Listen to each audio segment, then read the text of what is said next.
নমস্কার, তন্দ্রা লিটিল ওভেনে আপনাদের সকলকে স্বাগত। আজকের রেসিপি খোকা ইলিশের তেল ঝোল। এই রান্নাটা আমি কিভাবে করছি আসুন তাহলে আপনাদেরকে শেয়ার করি রেসিপিটা। এই রান্নাটা করা একদম সহজ, যে কেউ পারবে করতে, আর খেতে কিন্তু অসাধারণ লাগে। যদিও আজকাল ইলিশ মাছের সেরকম গন্ধ পাওয়া যায় না, কিন্তু এই রেসিপিটা করবেন তাতে খানিকটা গন্ধ পাওয়া যাবে। চলুন তাহলে দেখে নিই রেসিপিটা। এখানে আমি একটা ছোট ইলিশ নিয়ে নিয়েছি, যেটা খোকা ইলিশ বলে। সেই খোকা ইলিশ একটা আমি ভালো করে ধুয়ে পরিষ্কার করে নিয়ে এসেছি।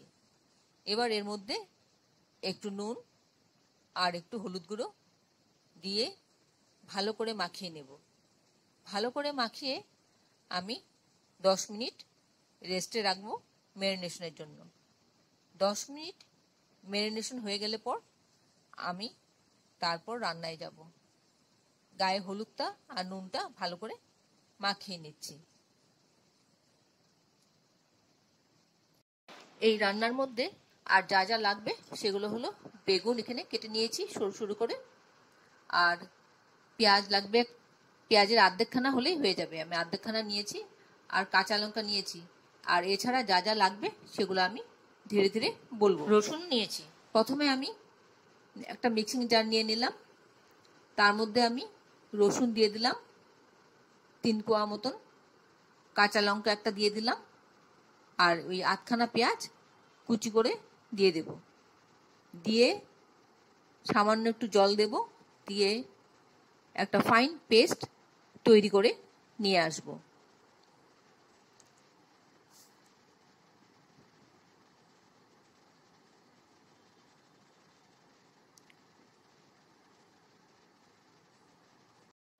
ওভেনে কড়াটা বসিয়ে দিলাম, দিয়ে তাতে আমি সর্ষের তেল দিয়ে দিচ্ছি। ইলিশ মাছ ভাজতে খুব কিন্তু তেল লাগে না। আর তেলটা গরম হলে আমি এর মধ্যে মাছটা দিয়ে দিলাম। আর মাছটা কিন্তু আমি খুব কড়া ভাজবো না, মোটামুটি করে ভেজে আমি তুলে নেব, হালকা হালকা ভাজবো। এই পিঠটা ভাজা হয়ে গেলে আমি উল্টে দিলাম। এবার ও পিঠটা ভাজা হচ্ছে, অল্প সময় ভাজা হলে আমি মাছটাকে তুলে নেব।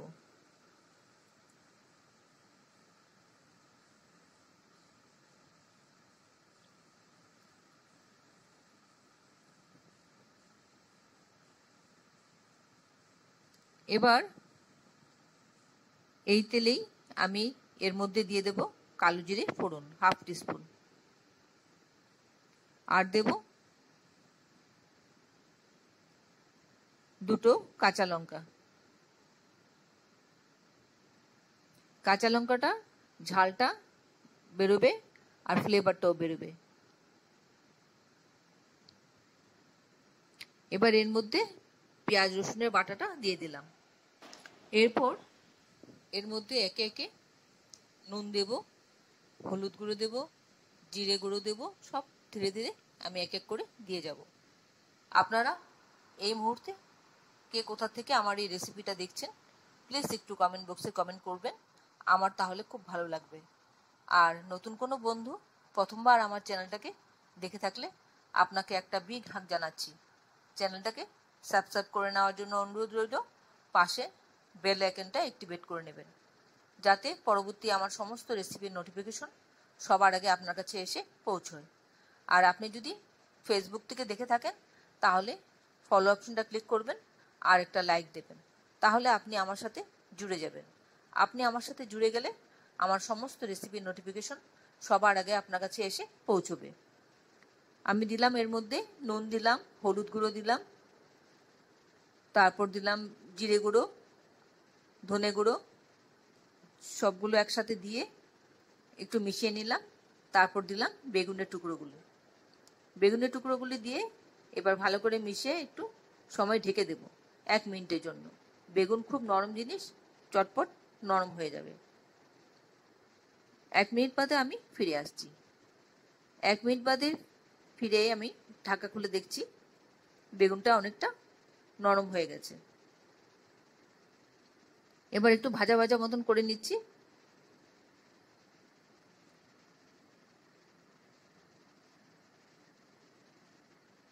আপনারা যারা এখনো পর্যন্ত আমার চ্যানেলটাকে সাবস্ক্রাইব করেননি, ঝটপট সাবস্ক্রাইব করে নিন। আপনাদেরকে আমাদের মাঝে দেখতে পেলে আমাদের খুব ভালো লাগবে। মশলাটা ভাজা ভাজা মতন হয়ে আসছে। এবার একটু পরিমাণ মতন জল দেব। জল কিন্তু খুব বেশি দেব না, একটু মাখো মাখো মতন হলে বেশি ভালো লাগবে খেতে। খুব কম জল দেব। এইটুকুনি জল তো ফুটলে পরে কমে আসবে।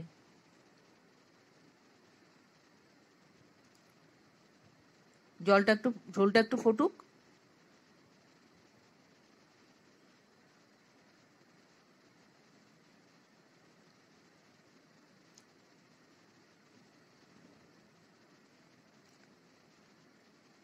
আপনাদের যদি কোনো প্রশ্ন থাকে আমার এই রেসিপি সম্পর্কে, তাহলে কমেন্টসে জানিয়ে দেবেন। আমি আপনাদের প্রশ্নের উত্তর দিয়ে দেব। ঝোলটা ফোটা শুরু হলে এই মাছটা দিয়ে দিলাম। এবার সবটা একসাথে আরো খানিকক্ষণ ফুটবে। এই ধরুন 2-3 মিনিট মতন আরো ফুটবে। ইলিশ মাছ খুব নরম মাছ, ঝটপট রান্না হয়ে যায়, তাই বেশিক্ষণ সময় লাগে না।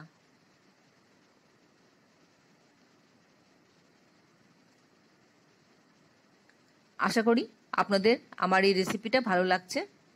যদি ভালো লেগে থাকে তাহলে অবশ্যই একবার এভাবে করে খেয়ে দেখবেন। ভালো লাগলে একটা লাইক দেবেন আর বন্ধুদের সাথে অনেক অনেক শেয়ার করবেন। আর খেয়ে কেমন লাগলো সেটা কমেন্টসে জানাতে ভুলবেন না। আমি আপনাদের কমেন্টসের অপেক্ষা করি। এবার স্ট্যান্ডিং টাইম দিলাম 1 মিনিট, দিয়ে পরিবেশন করে নিচ্ছি। এতক্ষণ ধৈর্য ধরে আমার এই রেসিপিটা দেখার জন্য আপনাদেরকে অসংখ্য অসংখ্য ধন্যবাদ। আপনারা সকলে ভালো থাকবেন, সুস্থ থাকবেন, ঈশ্বরের কাছে কামনা করি। আর এই ধরনের নতুন নতুন রেসিপি দেখতে আমার চ্যানেলটাকে সাবস্ক্রাইব করে নেবেন।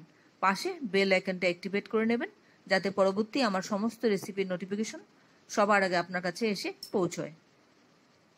এখন বাজারে প্রচুর পোকা ইলিশ পাওয়া যাচ্ছে। নিয়ে এসে একবার রান্নাটা করে দেখুন। তাহলে ভিডিওটা আজকে এখানে শেষ করছি।